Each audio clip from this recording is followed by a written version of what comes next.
In today's show, we look at the action from Thursday, another injury to Luka Doncic, an ejection, 2 ejections, 3 ejections everywhere.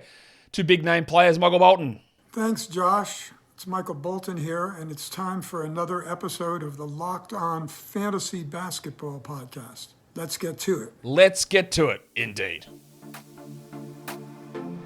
You are Locked On Fantasy Basketball, your daily fantasy basketball podcast, part of the Locked On Podcast Network.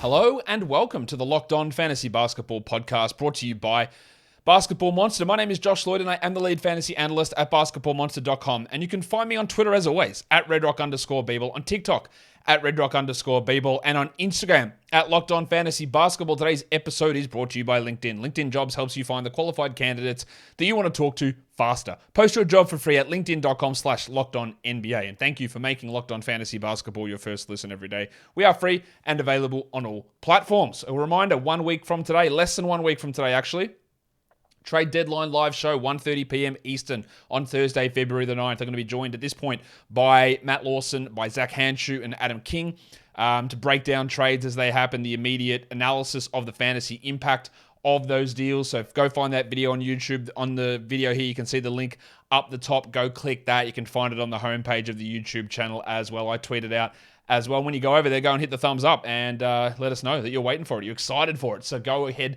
and find that show out. Warnie. Let's get it on, Gilly. All right, some news to catch you up on. Darren Fox is out for Friday's game for personal reasons. I believe he had a child. Well, he didn't, but you know what I mean. He and his partner had a child, so I believe he is out. So that does give a little bit of a boost to someone like Davion Mitchell as a stream. He does become a stream option. He's not a great one. Malik Monk gets a pretty big boost there as well. I really like Monk over Mitchell. Oubre looks like he'll be back at the All-Star break. I don't really care all that much for him as a category league fantasy player, especially when he has to share the minutes with McDaniels and Hayward. Jusuf Nurkic will be out tomorrow. No real surprise there, so we're streaming in Drew Eubanks. Jalen Green remains out on Friday, but he could return on Saturday. Kevin Porter Jr. is still out, so we're going to get big doses of Eric Gordon, big doses of KJ Martin, 2 small doses of Tari Eason, no doubt. For the Spurs, Jeremy Sochan is out with that back issue and Trey Jones is doubtful, so we are really looking at Keita Bates-Diop, we're really looking at Josh Richardson, and we are in deeper formats looking at Malachi Branham in that situation. And we got an update from Dallas on a couple of their guys, Christian Wood and Maxi Kleber. Kleber's going to be out for the next 6 games. Wood is going to be returning to practice and could return as soon as the next game. So that's great news if you have Christian Wood. Obviously, that reduces the value of Finney Smith and Dwight Powell. But those guys were only fringe players anyway, so they're probably the bigger news updates there. We also had the announcement of the All-Star reserves today. They weren't too different to the ones that I picked a few weeks ago. I think it is pretty ridiculous that James Harden missed out. I think you could easily find a spot for Jimmy Butler. Pascal Siakam could have found a spot in there. I think I had Anthony Davis in my team. He didn't end up making it. It's not, none of the selections I think are egregious. Look, again, the one that I think people are surprised about Jaren Jackson. I had him in. I'm surprised that Harden didn't make it, but there are very good arguments to be made for many people. I don't think I ended up having Bam in my team. I think I did have Butler in over him, and Julius Randle making it. I had him in my team, but that was like 2 weeks ago. If I redid them today, I don't think I would have Randle in the team. People are a bit miffed that Jalen Brunson didn't make it, but again, you can only fit 12 blokes in on each side. Devin Booker wasn't there. Lots of different situations. The All-Star rosters do need to be expanded. To me, the big egregious one is James Harden not making it. I think it's pretty ridiculous that he didn't get in, but that's really the only one it doesn't even bother me that much. I'm not going to watch the game. But that's probably the only one that I look at and go, yeah, that doesn't make a ton of sense to me. But otherwise, everything's all good. We're all good with All-Star teams. We don't care that much. Good. Let's look at the waiver wire, the most added players over the last 24 hours. Number 1 was Isaiah Hartenstein. I'll talk more about that later. He was up 30%. Tari, regular season, was up 14%. We are skeptical, but it is a great schedule ad, and we're going to get some real opportunities to see what happens over this Friday, Saturday, back-to-back. Drew Eubanks up 12%. Great ad with Nurkic out. Love that one. KJ Martin up 9%. That's a really strong ad as well with Porter still out. Rui Hachimura up 6%. I hope that was only in points leagues. Eric Gordon up 6%. I don't really love Eric Gordon as anything more than a stream, but it is a back-to-back. He has played some back-to-backs. Maybe you look at that. The big fella in Charlotte. Oh, hi, Mark. Up 5%. I think an elite trade deadline stash. And honestly, even if Plumlee is not out at the deadline, I might just hold on to Williams. I might just hold on to him. And then Xavier T. Illman up 5%. That was definitely chasing the performance he had last game. We'll talk more about the Grizzlies later on and what you do with the T. Illman and Clark situation. I don't mind people streaming Tillman in for today. I don't think it was the most ideal situation, but yeah, that was all right. Most drop players. Some interesting names on this one. Didn't really expect to see Jeremy Sochan down 19%. I know he hurt his back and he's out tomorrow. I guess he's fringy enough that you can drop him. It's okay.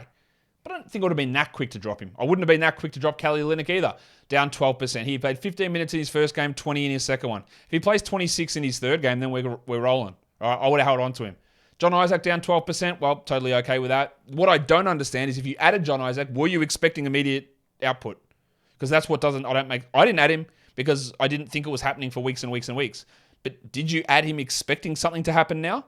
That's my confusion with it. I guess it is frustrating when it's not a back-to-back and he still rests after playing 8 minutes two games before, or 2 days before.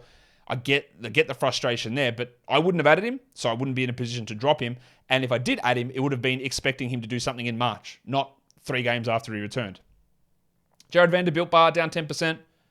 Yeah, I know there's rumors today about him being traded to Portland, but I'm taking every one of these trade rumors with the biggest grain of salt ever. And even if he went to Portland, would he start? Would he come off the bench? Would he play 23 minutes? Is that enough for me to care? Probably not. Probably not. So I don't mind dropping him. Seth Curry, yep, that's just a fringe player, down 8%. Monte Morris, yes, based on form, but Wizards 3 games in 4 nights. So Morris's value in 3 games in 4 nights, 1 waiver ad. You know how we bang on about that. That is, for him, let's say minimum 77 minutes across 3 games with 1 waiver ad. It's useful. Delon Wright, the same, down 7%, but you add him back for the 3 games in 4 nights. And then dropping the tank Tom Bryant, well, I probably would have held if I had him because the Lakers played today. Not that he was particularly good, but we're well aware now that when Anthony Davis plays, there's nothing for Tom to sink his teeth into. Today's episode is brought to you by LinkedIn Jobs. As a small business owner or hiring manager, you know that success in 2023 all depends on the team members that you surround yourself with. That's why you have to check out LinkedIn Jobs. With LinkedIn Jobs, you can hire qualified candidates more efficiently by matching open roles with people who have the skills, values, and experiences to help you achieve your goals. LinkedIn Jobs helps you quickly attract qualified candidates to your open jobs with targeting tools. They go beyond resume data by using insights from your job post, company, and their 875 million member profiles to put your post in front of the most qualified candidates. You can identify those candidates on LinkedIn Jobs and connect with them fast and for free.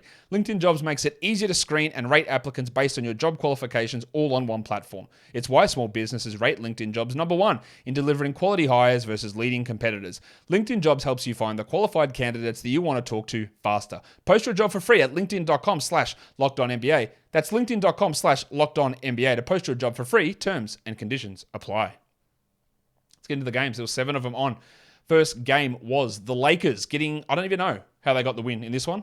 As every Lakers game, you look at the end result, you look at the final quarter, and you go, what happened and how did that happen? They got the win over the Pacers somehow, some way, by, was it 1 point? 112-111, the final score.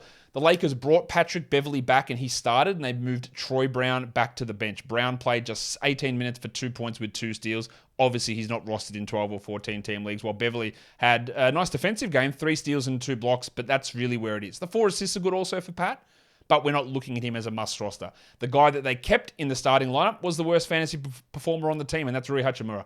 7 points, no threes, no assists, 1 steal, 0 blocks, 33% from the field and 33% from the line. Do you want me to say it again? Do you want me to tap the sign? It's this sign up here.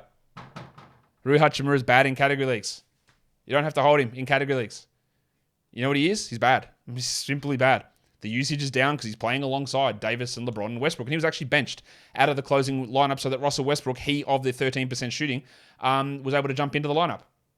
Westbrook shot 13%, still was able to have a neutral plus-minus during the game. But those percentages are so bad. 10, 3, and 10, no defensive stats. Westbrook is really struggling to contribute in fantasy leagues at the moment, even category leagues. Like he's 119th for the season. It's getting to the stage where I don't know that he's a must-roster player. As for the big guys, Anthony Davis, 13 and 14 with 2 blocks, and LeBron had 26, 7, and 7. Well, the tank did play only 12 minutes, Tom Bryant, but he had 11 and 6 in that time. That's really good.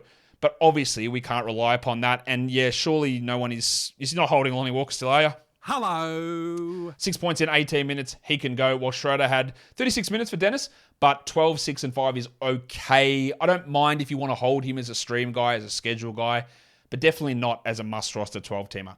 On the Pacers side, a lot of stuff happened. Tyrese Halliburton returned 36 minutes, 26, 2, and 12 with 2 steals. Took 24 shots for 34 usage, a gigantic game. I don't know whether he plays tomorrow. It's a back-to-back. I expect that he doesn't, but I don't know. So, if you have TJ McConnell, it's a big if, but if you have TJ McConnell, you just got to hold him because you get that 30-plus minutes hopefully tomorrow.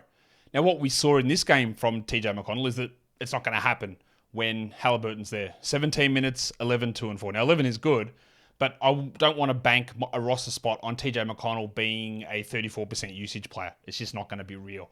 What they also did is they put Nembhard back in the starting lineup over Duarte, and Duarte basically just got kicked completely out of the rotation. He would scoreless in 6 minutes. So you can go ahead and you can jack him off, if I can find the button. Get that garbage out of here. Obviously, we're jacking Nembhard in 12s as well, 7, 4, and 6 for him. And Mathurin, only 20 minutes. A little bit surprising to see his minutes and production go way down. No usage, no minutes, no nothing. He'd been playing well, but maybe he did benefit significantly from Halliburton being out. Watch it, but we know his game hasn't been particularly fantasy friendly over the journey here, and he might need to be a drop. It was a great game from Nesmith, 24 points, 5 threes, 2 steals, and a block. But whenever Nesmith has a good game, the first thing you should always do is look at the percentage. And you go, oh yeah, that's fake. Like 75% shooting. It's not real. He's not that. He'll be a 30% shooter next game and then play 24 minutes. So while he's fine in 14-team leagues, I don't care if you want to stream him in 12s. They play again tomorrow by all means. But that level of production's not real. They went with Daniel Tice as the backup center in the first half because, of course, they did. Why would you? Why wouldn't you do a bloke who's never played all season when you've got a young player there behind him? Why wouldn't you? Anyway, Tice played 7 minutes and went scoreless. Good old 7 trillion. Isaiah Jackson got the backup minutes in the second half, 4 and 6 with 3 blocks. He's actually been an elite block streamer despite barely playing. I don't have any faith that he plays every night, especially now that they're introducing Tice into the rotation. So it's now got to deal with Jalen Smith, Jackson, and Tice. Oh, by the way, just another quick shout out to signing Jalen Smith to that contract and promising the starting job. And now he's out of the rotation behind Daniel Tice. Like, sick. He's terrible. He's so bad. I can't believe I fell for it. I can't believe I fell for that bullshit. Anyway, Jackson, there's no path for him to start. I don't think he's getting traded anywhere, but he can still be a streamable guy for blocks. As for Miles Turner, 20 and 13, 1 steal and 2 blocks, and Bud was all right, 14 and 5, 2 threes, nothing too exciting there. But the big thing is the elimination of Duarte, the reduction in Mathurin, the showing of how McConnell looks with Halliburton, not good, exactly the same as it was before Halliburton got hurt. Don't forget that. Some people think that we really needed to see how this would shake out. And we probably did, just in case there was a change. But we had 30-plus games of Halliburton playing with McConnell, and never once did we look at McConnell as a 12-team league player. And that's exactly where we should be sitting back to now, I believe. Let's go to the next game. The Miami Heat, they lose to the New York Knickerbockers, 106-104. There was no Victor Oladipo in this game, so I thought, maybe there's a chance for Kyle Lowry to step it up. Maybe. Double cheeked up on a Thursday afternoon. Holy shit, he's bad, man. He's really bad. 3 points for Lowry in 24 minutes, 2 assists, 14%. I do believe that some of the shooting will improve, but it's the minutes, it's the usage, it's the lack of aggression, it's the never taking free throws. And you know what? Get that garbage out of here. I have no doubt that Kyle Lowry will be better than this, but I don't care to wait. And if he does become better than this, I'll go and add him. And if he does become better and I miss out, I think, oh well, is the response. It's just not looking good. You give patience, give him patience for the last 2 to 3 weeks. And it's not just about, it's something weird, or he's coming back from injury, or things just aren't going right. There's just too many factors involved in this for me to go, I have high hopes in it coming back, so I'd move on. Jimmy Butler was not good, 10, 3, and 5 for him, while Max Strus stepped up with Oladipo at 17 points, 5 threes. He doesn't do anything else, so don't get too twisted here on adding the Winter Soldier. Good game from Adebayo, 32 and 9 with 2 steals, and Hero had 25, 5 and 8. Interestingly, Dwayne Dedmon was not the backup center, it was Udonis Haslem. Dwayne Dedmon, they hate the bloke. He's not playing. So watch for Omer Yurtseven after the All-Star break to take that backup center spot back, because Jovic and Orlando Robinson will still be out. Watch for Yurtseven to get some backup minutes, those of you in 30-team leagues. For the Knicks, late scratch with Jalen Brunson with an illness, so they started quickly at point guard. He played 37 minutes and had 8, 6, and 4. Like, that is just annoying. We knew the minutes were going to be better, and they were, but that production's bad. He is a hold. Let's talk about the center position. Last time we saw Hartenstein close a game over Jericho Sims, the next game he played 17 minutes. And then they went to the lineups, and of course, Thomas Thibodeau started Jericho Sims. Now, I can't understand a single thing this bloke does. There's so many decisions that Tom Thibodeau makes that I cannot understand. So, in this game, Jericho Sims started. Yep, he played 19 minutes. He was scoreless. He was a plus 16. Hartenstein, who I do believe is the better player, was a negative 14, an absolute team worst, yet got given all the minutes. So, last game, Hartenstein got more minutes because he was a positive. But why won't he, if they're going to just commit to giving big minutes to Hartenstein, irrespective of how he plays, why doesn't he start? I can't work that out.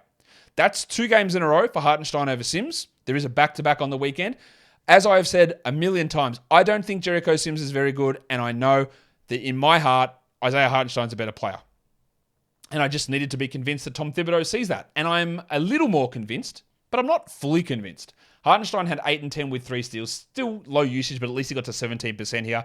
Let's add Hartenstein over Sims, but again, my confidence in it is bloody low. Quentin Grimes had a really good game, much like when we're talking about, hey, if you want to check the value of someone, let's watch what they shot. Aaron Nesmith style, do the same for Grimes, because you can look at that and go 17, 4, and 3 and go, man, that's a great game. And then you realize you took 9 shots and hit 6 of them at 67%. It's the only way he's able to get value, is when he has a big blow-up shooting night. This big game brings him to 153rd over the last week. That is not a must-roster player, but the Knicks are a team with a weekend back-to-back. So those 37 minutes a game that you might get over those 2 games, and he might have one that's a good shooting night, it's enough to have him. All-star Julius Randle had 23, 10, and 6 with 3 steals. Solid game for him. While Rowan Barrett played 41 minutes. That's the minutes, man. 30 points, no threes, no steals, no blocks, 8 rebounds, and 4 assists. It was okay. The 4 of 6 on the line isn't, and it's just more of the same from RJ Barrett.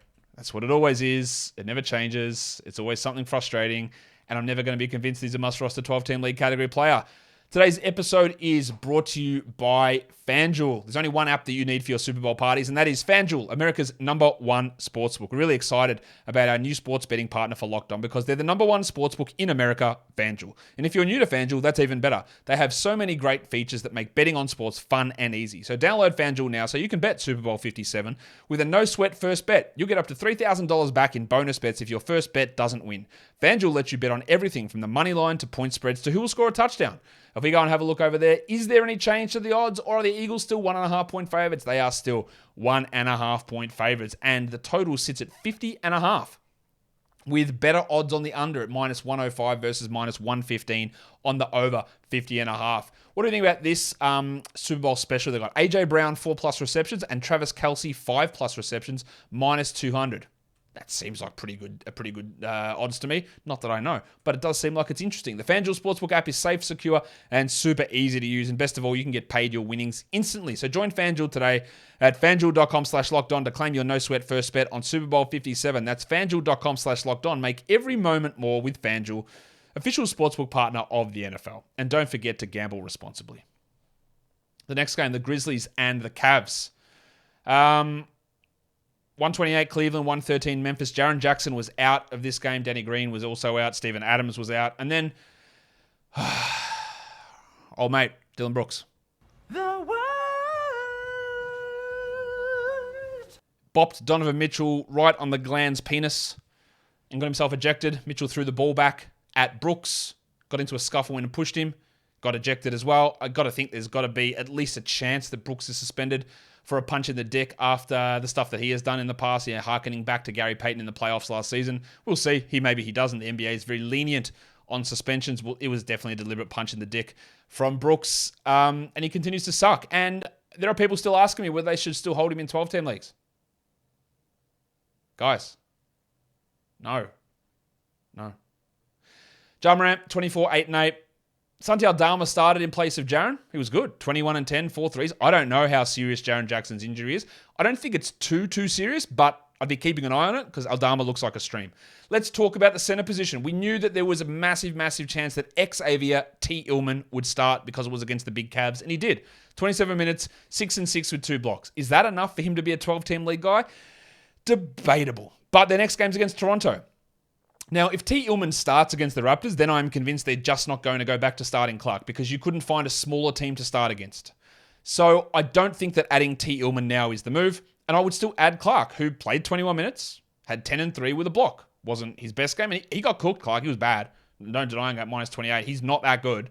But I still would prefer him over Tillman, especially with the games coming up, or especially the next game coming up against the Raptors. I believe they've got a game against the Knicks coming up as well, which should help Clark in that situation. Johnny Conchar returned from concussion, played 28 minutes, he had 2, 7, and 5 with 2 steals. It's the most Conchar line I've ever seen. Where Ziaire Williams was pushed out of the rotation here. That's interesting. Desi Bain, 25 points with 6 threes. Not a lot else there. And, of course, we had no... Brooksy got ejected there in the end. But not a great game from the Grizz. The Cavs got him pretty easily. Mitchell was really bad before the ejection. 6 points on 18%.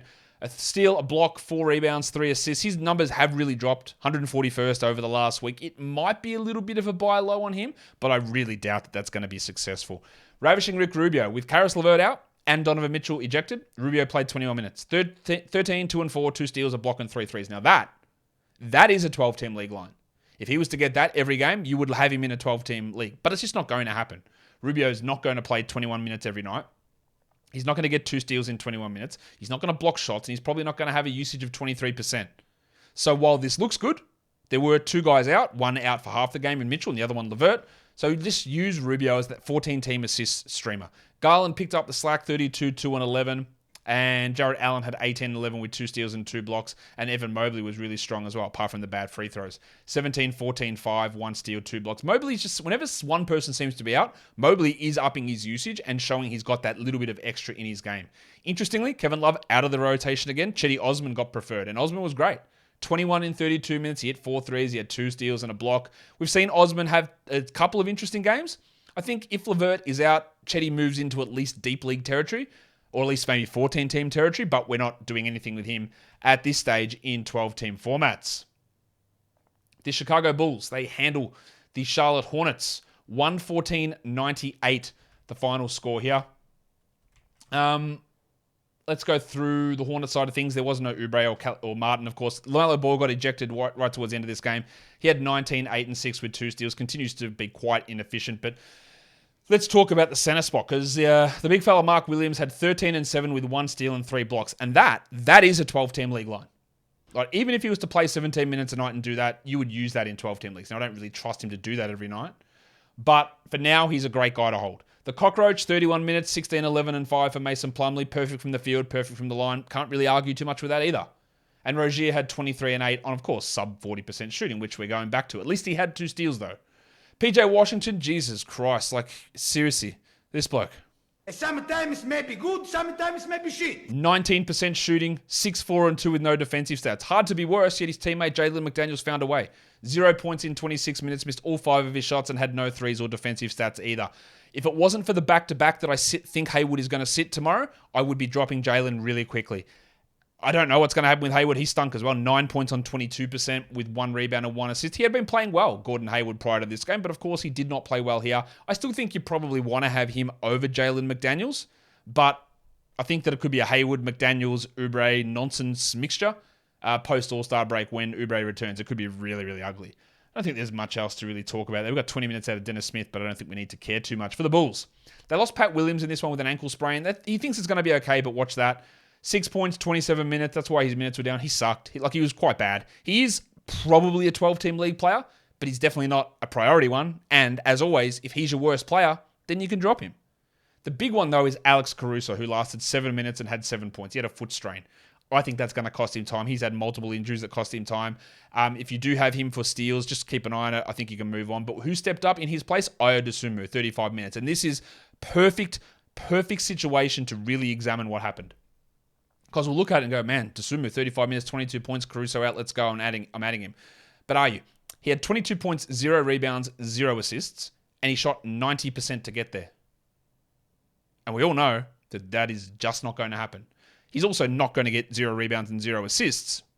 But 16 usage on a low rebound, low assist point guard who is not going to shoot 90%, is not someone I'm rushing to grab in 12-team leagues. I'd watch it. I'd consider streaming him, especially in 14s, but I'm not adding in 12s. Vooch had 17, 12, and 6. He had a little bit of an issue with his thigh late in the game, but he did return. Watch that one. And DeRozan struggled. 15 points on 12 shots. Added 7 assists, a steal, and 2 blocks, but the shooting numbers were a little bit off. Speaking of off, Zach LaVine.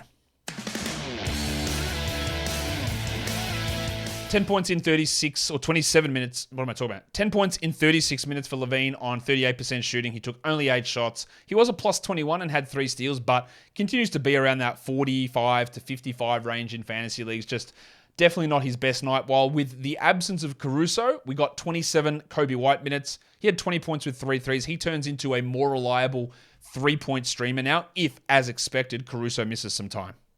Let's go to the next game. The Mavericks had a gigantic lead over the Pelicans. Luka Doncic got hurt. The Pelicans came back. The Mavs did win it, 111-106, but yeah, pretty big comeback from New Orleans. Great game from Brandon Ingram. This is what we've been waiting for. 26, 9, and 7, 36 minutes, 50% shooting, 83 from the line. I can't say it was worth it waiting for him because it was forever, but this is good. McCollum had 19, 4, and 8, and the big fella only played 22 minutes in the middle, Jonas Valanciunas, but he was good as well. Jonas Valanciunas. 16 and 13, which we needed because he's been dreadful. I'm definitely still holding him. When Zion returns, things get a little bit different. Good game from Larry Nance too. 10 and 12 with a block. I think we've got to add him in 12-team leagues while Murphy had 9 points and Herb Jones had 9 points. Herb still brought the steals. That's why you have him. Trey didn't really bring much. I think I prefer Trey as a player over Herb in general. I think they're both just fringe 12-team league guys, while Najee's a rung below that. 11 points for Najee Marshall in his 25 minutes. Interestingly, Kyra Lewis got the minutes over Devontae Graham finally. Hallelujah. I don't know whether it's going to stick. I don't know whether it's going to mean anything. I don't know whether we need to care because he shot 17%. But at least he got that playing time. We'll see if that means anything as we move forward. But I think the takeaway here is, add Nance, hold JV, and then Jones and Murphy remain 12-team fringies, and Najee remains a 14-team league guy. For the Mavs, Luka was out. He had 31 points in 23 minutes. I'm a little worried. The ankle, there's just something always seems to happen with his ankles all the time. 31, 8, and 4, 2 steals. Big numbers, but now he's out. So what we do is we add Dorian Finney-Smith. 13 and 7, 3 threes, 4 assists, a steal, and a block. We've seen him be bad, except for the games where Luka's out, when he's good. Tim Hardaway is always, you think, going to have an opportunity to increase usage, and he did. He took 18 shots. The problem was he hit 3 of them for 17% shooting. 9 points, 2 threes, 2 assists. You can take a flyer on Timmy, understanding that you could get 40 points or you could get 4 on the same amount of shots. That's who he is. Dinwiddie had 21, 3, and 4 with 2 blocks, pretty strong. Well, Joshy Green, really good game from Green. But again, I just find it hard to trust that he's going to be a 70% shooter. He had 15 points. He will get 30 minutes, and he will probably start with Luka out. 15 points, 2 steals. A good steal streamer, absolutely. Add in 14-team leagues, no problem with Josh Green. I just don't really trust him to be a 12-team league player. Remembering also that Christian Wood could return next game. Dwight Powell had 7 points with 2 steals in 27 minutes. I wouldn't rush to add him, pretty obviously, nor would I add to rush Reggie Bullock, who had 4 points. And continues to be one of the more annoying players in the NBA in terms of inconsistency of production.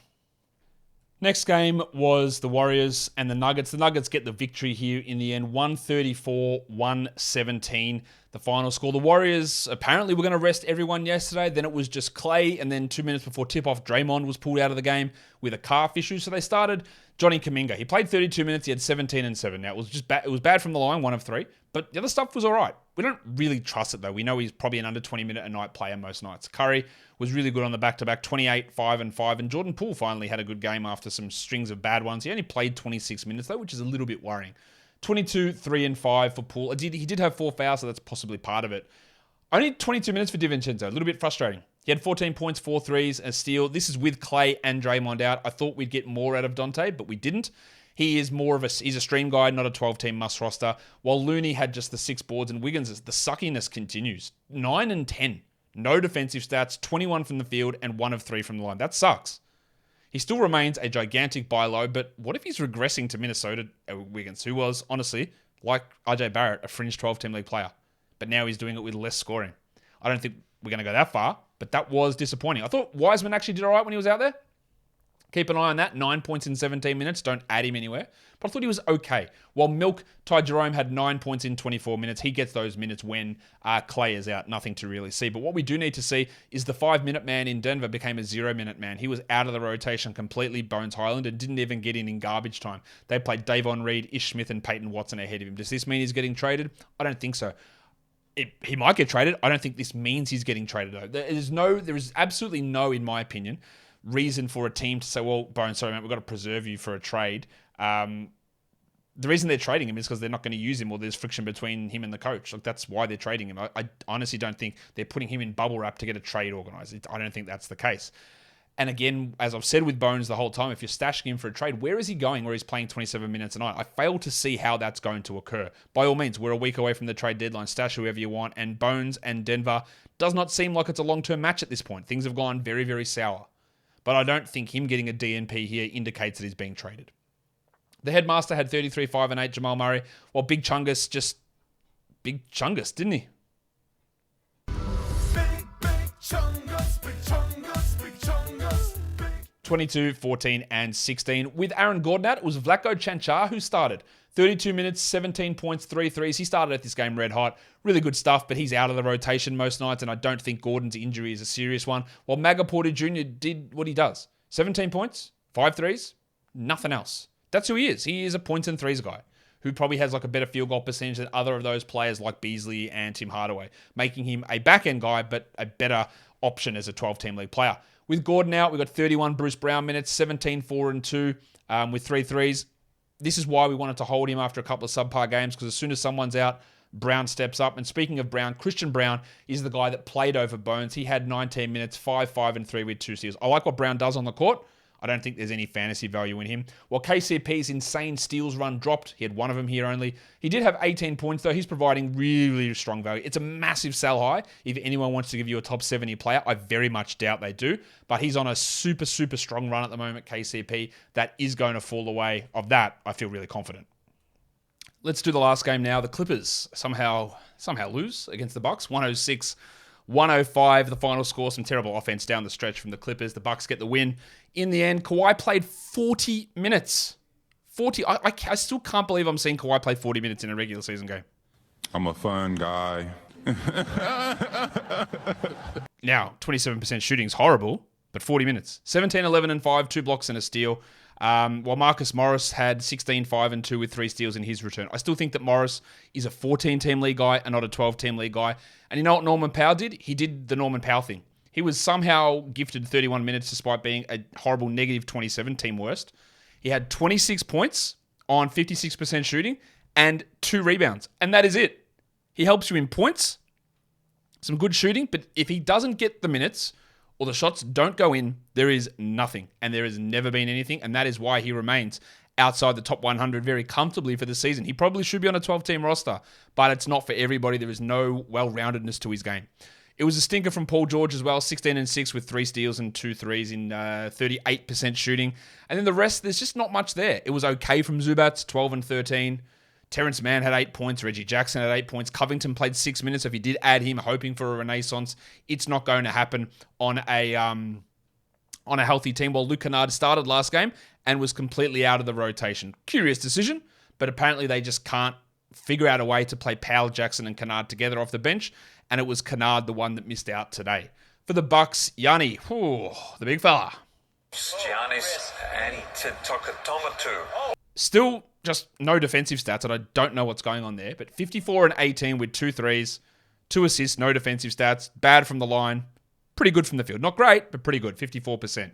Paddy Connaughton had 8 and 10. Still, he's a 14-teamer, not a 12-teamer. While Chrissy Middleton, just bump the minutes up, guys, please. 20 minutes for him, 16 and 7 with 2 threes. The buy low is still open on him, I think. Drew Holiday had 12, 4, and 8 with some bad shooting, 27%, while Lopez really starting to fall away a bit. 6 and 5 and nothing else. No blocks, nothing. He was obviously rolling at that top 30 guy. He's now going to be outside the top 50 after today, and we are starting to see decline from what we all looked at the start of the season and went, what's this? What's going on here? Where's this coming from? There's no way. This is sustainable, right? And then it's sustained for like 35, 40 games, and now it is falling off pretty significantly. We're not dropping Brook Lopez pretty clearly, but what we relied upon from him earlier in the season, it appears like it's gone away. Not much else to really talk about there. We had 24 Grayson Allen minutes for nothing, and Joe Ingles had 3 points in 27. They're not going to touch the sides of most fantasy leagues. The monstrous line of the night goes to, of course, Big Chungus, Nikola Jokic. Your top 10 players, your waiver wire is Aaron Nesmith. Don't buy into it. Young gun is Santi Aldama. We stream him if Jaren is out. And the dud of the night is Paul Washington Jr. PJ Washington Jr. Let's go to the next one. Top 10 players. Number 1 was Jokic, followed by Adebayo, Garland, Miles Turner, Anthony Davis, Jarrett Allen, Aaron Nesmith, Ja Morant, Tyrese Halliburton, and Steph Curry. Your top 10 players rostered in under 50% of leagues. Number 1 was Nesmith, followed by Aldama. We just spoke about both of those guys. Finney-Smith, he's worth a grab if Doncic misses time with his heel contusion. Rubio, streamer. Osman, deep league streamer. Mark Williams, yes. Vlatko Chanchar, maybe if Gordon is out, we could stream him, but I wouldn't feel too confident there. Quentin Grimes, streamer for the weekend back-to-back. Marcus Morris, 14-team league guy, and Ayo Dosunmu, maybe 14-teamer if Caruso happens to miss. And then your top 10 players in points leagues. Number 1 was Giannis, followed by Jokic, Davis, Adebayo, Jamal Murray, Doncic, Morant, Halliburton, Miles Turner, and Brandon Ingram. And that will do it for me today. Don't forget to follow this podcast on Apple Podcasts, Google Podcasts, Stitcher, Spotify, and on the Odyssey app. And if you are here on YouTube, thumb it up and leave your comments down below. Guys, we are done here. Thank you so much for listening, everyone. See ya.